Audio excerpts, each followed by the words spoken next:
아름답게 열어가시는 우리 주님을 향하여 할렐루야 찬양대에서 귀한 찬양을 올렸습니다. 우리 주님께서 영광 중에 받아주신 줄로 믿습니다.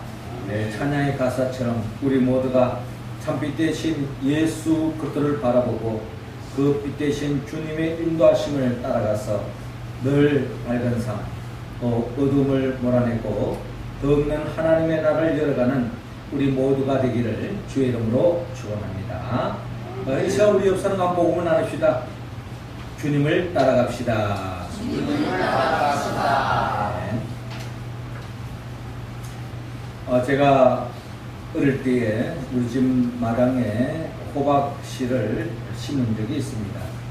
그 호박이 자라면서 요즘처럼 무더운 날씨에는 우리 어머니께서 그 잎을 따서서 그것을 삶아서 그 잎으로 보리밥을 된장에 이렇게 싸서 먹었던 그런 추억이 있습니다. 요즘같이 무더운 날씨에는 호박 그 잎에다가 보리밥으로 쌈 싸 먹으면 참 맛있죠.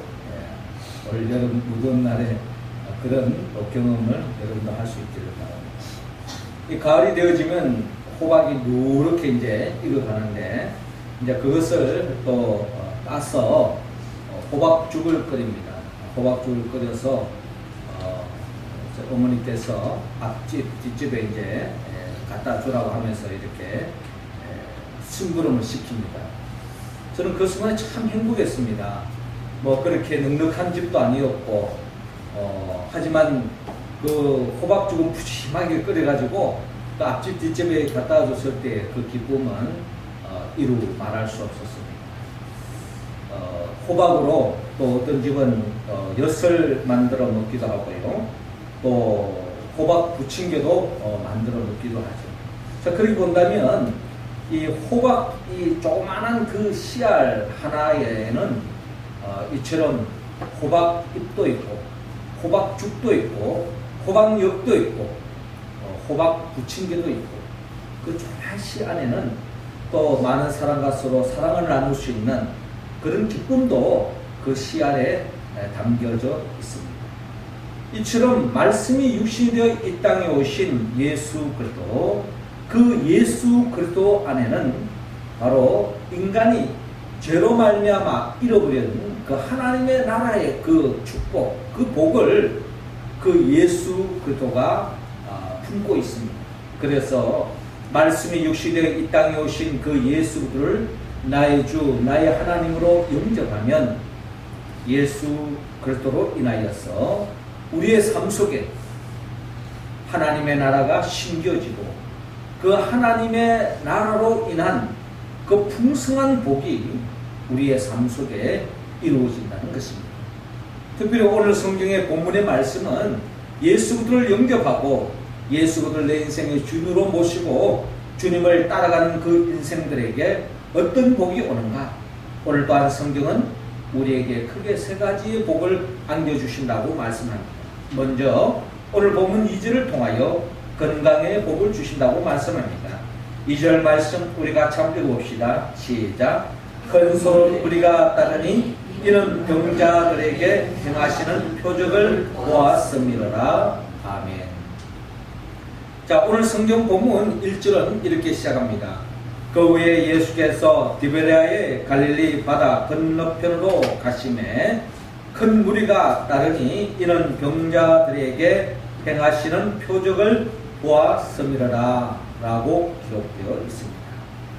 많은 무리가 예수님을 따라가고 있습니다. 그 이유는 지난주에도 우리가 마가복음 6장을 통하여 나눴던 말씀처럼 많은 무리가 주님께로 찾아왔던 그 이유 중에 하나가 그 당시에 약으로 치유할 수 없었던, 그 당시 의술로 치유할 수 없었던 많은 사람들의 불치의 병으로, 또 병으로 인하여 돈이 없어서 약을 살 수 없어서 나을 수 없는 그런 사람들을 주님께로 나아갔을 때에 주님께서 긍휼을 베푸셔서 병든 자를 다 치유해 주었던 것처럼 오늘 성경의 본문에도 많은 사람들이 주께로 나왔는데 그 병자들이 주님의 그 기적으로 치유의 손길로 인하여서 건강을 되찾는 그런 과정을 오늘 우리는 성경을 통하여 엿볼 수 있습니다.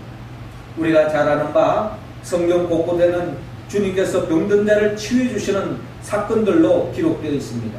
요한복음 5장에도 38년 된 병자가 주님을 만났을 때 그 안전병의 병으로부터 나음을 이어서 걷고 뛰는 놀라운 역사가 일어났습니다. 심지어 날 때부터 속용된 자도 주님을 만남으로 눈을 떠서 어둠에서 벗어나 광명의 세계가 열렸던 것을 바라볼 수 있습니다. 심지어 성경 요한복음 11장에 보면은 병으로 말미암아 죽었던 마르다와 마리아의 오라버니 나사로가 죽은 지 나흘이나 지나 썩은 냄새 나는 그 무덤을 향하여서 돌문을 열게 하시고 나사로야 나오라 라고 명령하실 때 죽은 나사로가 살아서 나오는 것을 바라볼 수 있습니다. 이처럼 주님께서 어떤 병은 말할 것도 없고 심지어 병으로 죽은 사람까지도 다시 낫게 해주는 놀라운 능력을 베푸시는 주 예수 그리스도이심을 성경은 밝히고 있습니다. 그 예수 그리스도를 믿을 때 우리 또한 주님이 역사할 때는 어슬로고 불치의 병으로 여기지는 병까지도 나을 수 있고 뿐만 아니라 우리를 건강한 삶으로 이끌어 주신 줄로 여러분 믿으시기 바랍니다. 오늘날 이 현대에는 많은 사람들이 병으로 고생하기보다는 혹시 병에 걸려 있지 않는가 하는 그런 불안한 감 때문에 더 고통을 받는 사람들이 더 많다고 합니다. 특별히 의료시설이 우리처럼 이렇게 잘 되어 있는 나라일수록 또 의료보험이 잘 되어 있는 나라일수록 혹시 내가 병에 걸려 있지 않은가 싶어서 과민 진료하는 경우도 더 많다고 합니다. 이게 뭡니까? 병으로 인한 고통보다 혹시 병에 걸리지 않았을까 하는 그 의심으로 인하여서 염려하고 걱정하는 사람들이 더 많다는 겁니다. 결국 우리는 예수 그리스도를 믿음으로 주님께서 그런 염려에서부터 벗어나게 해주시는 줄로 여러분 믿으시기 바랍니다. 말라기 4장 2절에 내 이름을 경외하는 너희에게는 의로운 해가 떠올라서 치료하는 광선을 바라니니 너희가 나가서 외양간에서 나온 송아지같이 뛰리라 라고 말씀하고 있습니다. 우리가 예수를 믿고 주님의 통치하심을 입고 믿음의 길을 걸어가면 한치 앞을 내다볼 수 없는 우리의 건강이지만 그러나 주님이 지켜주실 줄 믿고 주님이 우리를 강건하게 인도해 주실 줄로 믿고 그 믿음으로 주 안에서 평안을 누리고 안심하고 건강한 여름을 이겨나가는 우리 모두가 되기를 주의 이름으로 축원합니다. 이어서 예수 그리스도를 믿고 따라가면 오늘 본문 11절 통하여 풍요의 복을 안겨준다고 말합니다. 11절 우리 할렐루야 찬양대원들이 읽어주시기 바랍니다. 시작. 예수께서 떡을 가져 축사하신 후에 앉아있는 자들에게 나눠주시고 물고기도 그렇게 그들의 원대로 주신다. 아멘. 자, 이어지는 본문 3절 이하를 보면 예수께서 산에 오르사 제자들과 함께 거기 앉으시니 마침 유대인의 명절인 유월절이 가까운지라 예수께서 눈을 들어 큰 무리가 자기에게로 오는 것을 보시고 빌립에게 이르시되 우리가 어디서 떡을 사서 이 사람들을 먹이겠느냐 하시니 이렇게 말씀하시면 친히 어떻게 하실지 아시고 빌립을 시험하고자 하시니라. 빌립이 대답하되 각 사람으로 조금씩 받게 할지라도 200데나리온의 떡이 부족하리이다. 제자 중 하나 곧 시몬 베드로의 형제 안드레가 예수께 여짜오되 여기 한 아이가 있어 보리떡 5개와 물고기 2마리를 가지고 있나이다. 그러나 그것이 이 많은 사람에게 얼마나 되겠사옵나이까? 라고 말하고 있습니다. 자, 지금 베데스다 들녘에서 예수님께서 은혜의 말씀을 전가하시고 또 주님께로 나오면 병든 자도 낫는다고 했을 때 많은 사람이 주께 와서 치유를 받았지만 현실적으로 해는 저물어 가고 배꼽 십계가 배고파하는 소리가 들려오는 겁니다. 해는 저물어 가고 집으로 돌아가기는 먼 길에 주님께서 이들이 어떻게 하면 허기진 배를 채울 수 있을까? 제자들의 생각이 그렇습니다. 이 사람들에게 많은 양식을 갖다 주려 하더라도 200데나리온이라는 돈이 있어야 되고 200데나리온의 떡이 있다 할지라도 부족한 상황, 그게 바로 현실입니다. 그런데 마침 가지고 있는 것이라고는 한 아이가 주님께 드린 보리떡 5개와 물고기 2마리 뿐이었습니다. 현실적으로 이 보리떡 5개와 물고기 2마리로 5,000명 이상의 많은 사람을 먹인다는 것은 한마디로 불가능이다 하는 것이 계산이 내려지는 겁니다. 그리고 200데나리온의 돈이 있다 할지라도 요즘처럼 전화 한 통 하면은 배달하는 데서 여기저기 전화하면 다 먹을 거를 다 가져오겠지만 그 당시에는 그런 인스턴트 제품이 또 흥행되어진 것도 아니고 또 그런 문화가 아닙니다. 그러니 한마디로 현실적으로 아주 어려운 상황, 모든 사람들 허기진 배를 채우기는 불가능한 상황입니다. 자, 이러한 상황 속에서 예수님께서 그 보리떡 5개와 물고기 2마리로 많은 사람들을 배부르는 기적을 베푸시는데 10절 이하에 잘 나타나입니다. 예수께서 이르시되 이 사람들로 앉게 하라 하시니 그곳에 잔디가 많은지라 사람들이 앉으니 수가 5,000명쯤 되더라. 예수께서 떡을 가져 축사하신 후에 앉아 있는 자들에게 나눠주시니 물고기도 그렇게 그들의 원대로 주시니라. 그들의 원대로, 원하는 대로 다 주었다는 겁니다. 그 결과 12절에 그들이 배부른 후에 예수께서 제자들에게 이르시되 남은 조각을 거두고 버리는 것이 없게 하라 하심으로 이에 그들이 보리떡 5개로 먹고 남은 조각이 12바구니에 찼더라 라고 말씀하고 있습니다. 자, 오늘 성경의 본문의 말씀은 우리 모두가 잘 알고 있는 말씀입니다. 사복음서에 한 군데도 빠짐없이 기록된 말씀이 이 보리떡 5개와 물고기 2마리로 5,000명을 먹인 사건입니다. 성경은 사복음서가 있는데 곳곳에 마태복음에는 있지만 마가복음에는 없는 내용이 있고 요한복음에는 있지만 마가복음에는 또한 없는 그런 내용들이 많이 있습니다. 자, 이런 데에 반해서 이 보리떡 5개와 물고기 2마리 5,000명을 먹였었고 남은 사건은 사복음서에 한 군데 빠짐없이 다 기록되어 있다는 것은 이 사건은 우리에게 참으로 중요한 사건임을 또한 우리는 성경을 통하여 배워 볼 수 있습니다. 특별히 예수님께서 가는 곳에 이 보리떡 5개와 물고기 2마리로 5,000명을 먹이는 이 사건은 어린 한 소년이 드린 한 소년의 흙이진 배를 채울 수 있는 양에 불과했지만 주님께서 작은 것이라도 하나님 앞에 감사하고 축사한 후에 그들이 원하는 대로 나누어주라고 했을 때 제자들이 그대로 순종했습니다. 그 결과 많은 사람들이 먹고도 배불리 먹고도 12강렬이가 낳는 놀라운 역사가 일어났다라고 오늘 성경은 기록되어져 있습니다. 그런데 어느 한 집사님의 간증이 있습니다.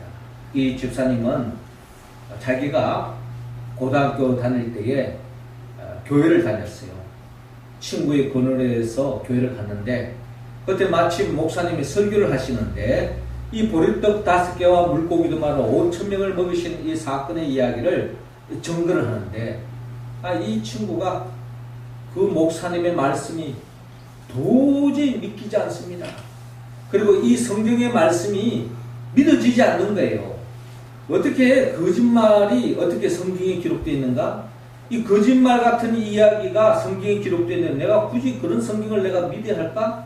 그런 성경에 기록되어 있는 하나님을 나는 믿을 수 없다 하면서 또한 그럼에도 불구하고 그 말씀을 듣는 성도들 중에 아멘으로 화답하고 믿는 사람들이 있다는 겁니다.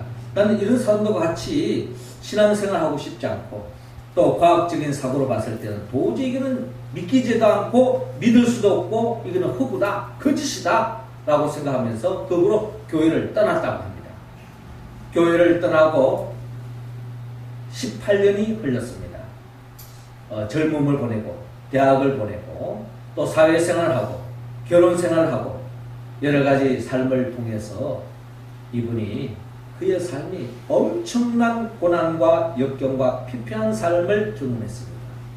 그러고 난 뒤에 오랜 세월을 어려움을 겪고 난 뒤에 마침 자기가 친한 친구가 교회 가자, 교회 가서 네가 회복되어지고 또 그 속에서 하나님 나라를 누리기를 원한다 하면서 전도해서 교회를 가게 되었습니다. 그래서 이제 교회를 갔는데 교회 가서 이제 예배도 드리고 이제 예수를 믿겠나라고 이제 하면서 교회에 등록을 했는데 마침 그 주에 목사님이 그 가정에 신방을 왔습니다.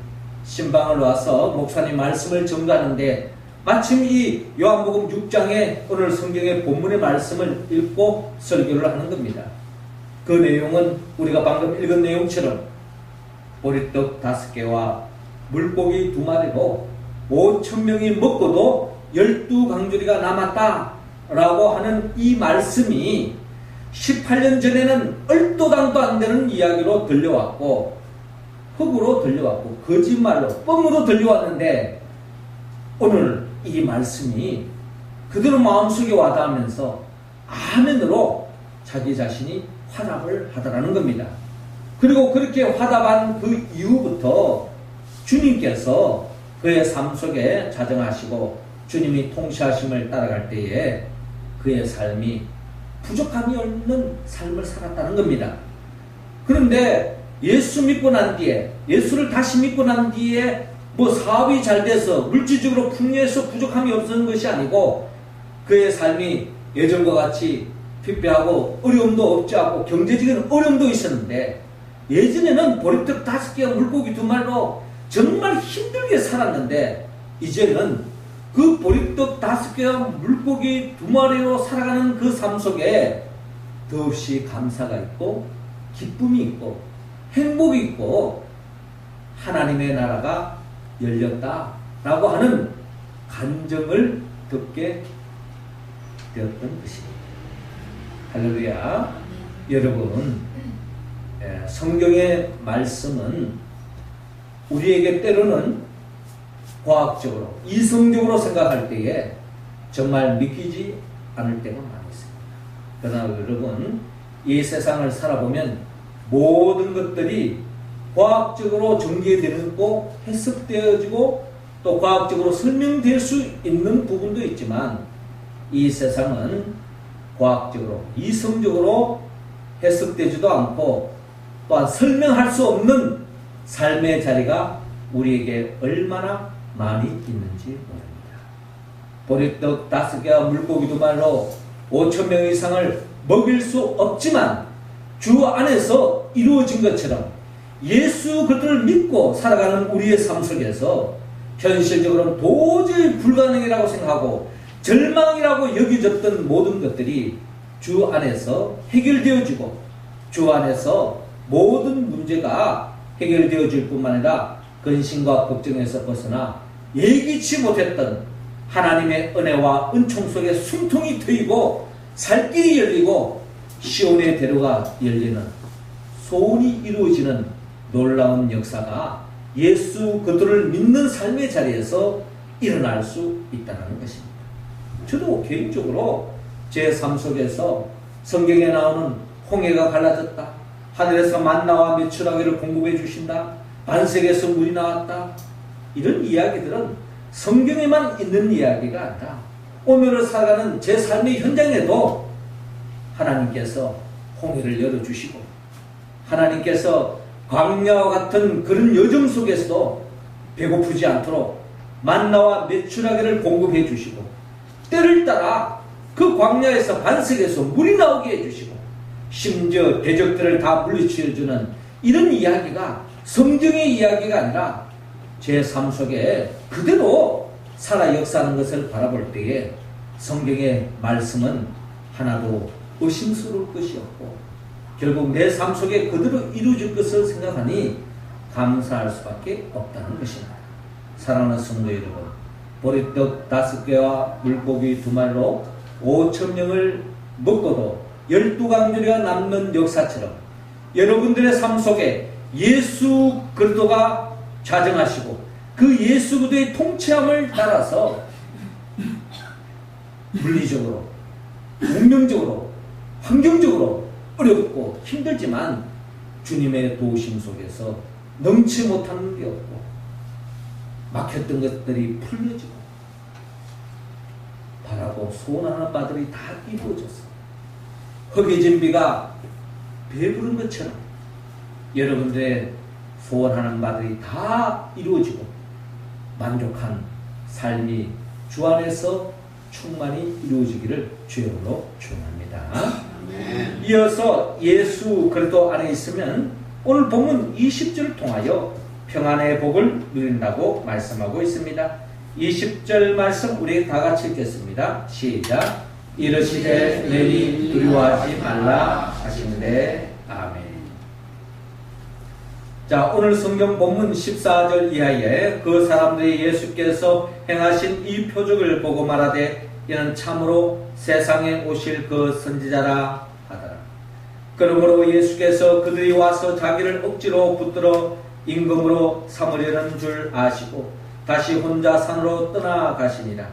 저물매 제자들이 바다에 내려가서 배를 타고 바다를 건너 가버나움으로 가는데 이미 어두웠고 예수는 아직 그들에게 오시지 아니하셨더니 큰 바람이 불어 파도가 일어나더라.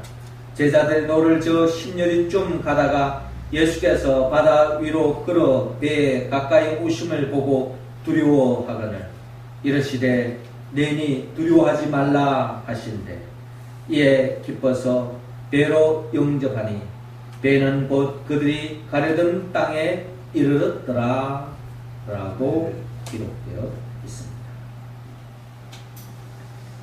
자, 오늘 성경 본문에 예수님의 제자들이 배를 타고 가는데 풍랑이 불어서 좌초되기 직전이었습니다. 그때에 그 바다 위로 누군가 걸어오시는데 그분이 바로 주님이십니다. 주님이 그들에게 다가오셔서 하시는 말씀이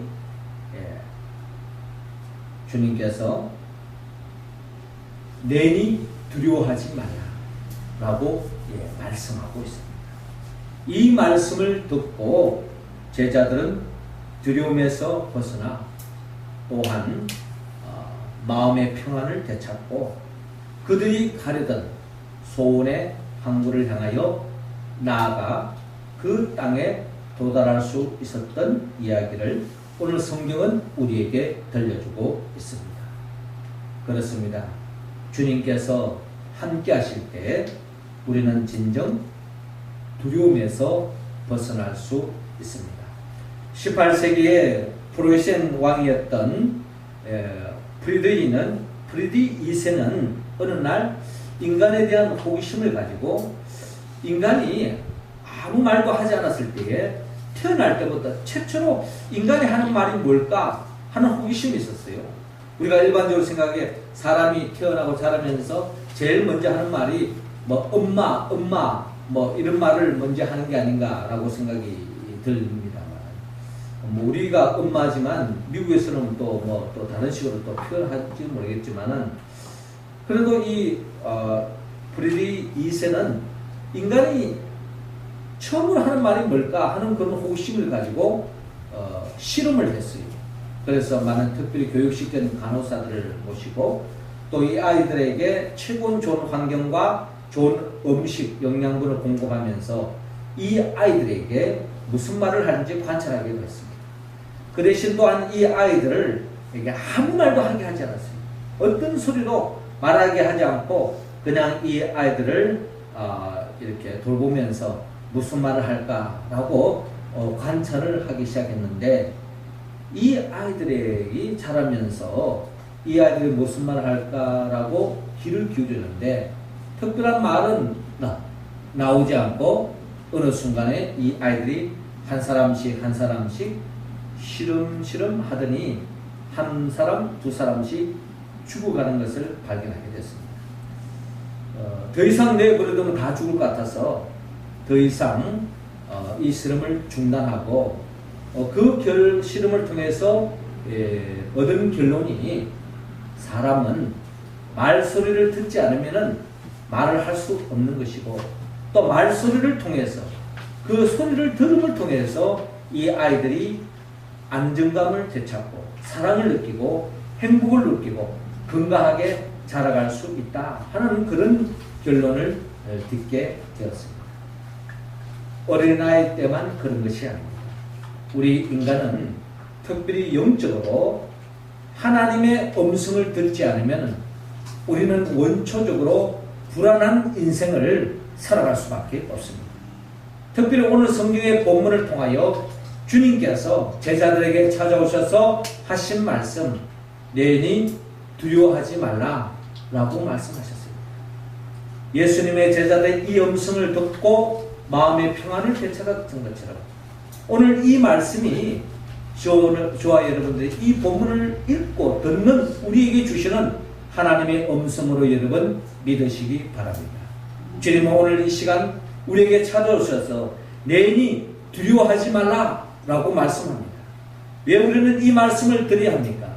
우리의 삶의 여정은 한 치 앞을 내다볼 수 없습니다. 마치 바다 위를 항해하는 배처럼 언제 어느 순간에 바람이 불고 풍랑이 일고 그 풍랑으로 언제 어느 순간에 자초할 줄 모르는 것이 우리의 인생 여정입니다. 지난 주 중에도 헬기 사고로 인해서 그 헬기에 탔던 사람들이 5명인가요? 죽었다는 그런 소식을 접하면서 참 우리 마음을 무겁게 했습니다. 그 5명은 어떤 사람일까요? 한 가정의 남편이요, 한 가정의 아빠요, 또 사랑하는 사람의 사람이요, 가족인 것입니다. 그들이 헬기를 타는 그 순간에 지금 추락할 거다라고 예상하고 탔겠습니까? 그렇지 않습니다. 한 치 앞을 내다볼 수 없는 것이 우리의 삶의 여정입니다. 그런 불행은 늘 남의 이야기이기 때문에 남의 이야기로 취급할 수도 있겠지만 우리의 삶의 여정에 어느 순간에 그 이야기가 내 가족의 이야기요, 내 자신의 이야기가 될 수 있습니다. 그러므로 인간은 원초적으로 불안합니다. 염려합니다. 걱정합니다. 두려움에서 벗어날 길이 없습니다. 그러나 주님은 우리에게 말씀합니다. 내니 두려워하지 마라. 주님이 저와 여러분들과 함께 할 때에 우리는 진정한 평안을 누릴 수 있습니다. 시편 기자는 시편 23편을 통하여 내가 사망의 음침한 골짜기로 다닐지라도 해를 두려워하지 않을 것은 주께서 나와 함께 하십니다. 주의 지팡이와 막대기가 나를 안위하시나이다 라고 시편 기자 다윗은 고백하고 있습니다. 주님이 나와 함께 할 때에 우리는 진정 두려움에서 벗어날 수 있고 참된 안식을 누릴 수 있습니다. 사망의 엄침한 골짜기, 그는 가진 자든 가지지 못한 자든 배운 자든 배우지 못한 자든 특별히 좋은 자리에 있든 있지 않든 누구에게나 필요한 말씀입니다. 주님이 함께하지 않으면 돈이 있는 사람은 쓰지 못할까 더 두려워하는 거예요. 가진 사람은 그 가진 것을 놓칠까 봐 더 두려워하는 것입니다. 우리는 원초적으로 주님이 함께할 때야만이 불안에서 벗어날 수 있습니다. 시편 46편 1절에서 3절에 하나님은 우리의 피난처시요 힘이시니 환난 중에 만날 큰 도움이시라. 그러므로 땅이 변하든지 산이 흔들려 바다 가운데 빠지든지 바닷물이 솟아나고 뛰놀든지 그것이 넘침으로 산이 흔들릴지라도 우리는 두려워하지 아니하리라. 우리의 삶의 뿌리가 송두리째 뽑혀나가고 흔들릴 수 있는 것입니다. 그러나 주님이 나와 함께 할 때는 우리는 그 모든 염려와 두려움에서 벗어날 줄로 믿습니다. 더 나아가 시편 107편 30절에 그들이 평온함으로 말미암아 기뻐하는 중에 여호와께서 그들이 바라는 항구로 인도하시는구나. 주님이 함께할 때 평안을 누릴 수 있고 기뻐할 수 있고 바라는 항구, 소원의 항구에 도달할 수 있습니다. 우리 모두가 주 안에서 품은 꿈이 있습니다. 그 꿈을 온전히 이루는 그 과정 속에 평안을 찾고 기쁨을 누리고 그 소원의 항구에 이룰 수 있는 유일한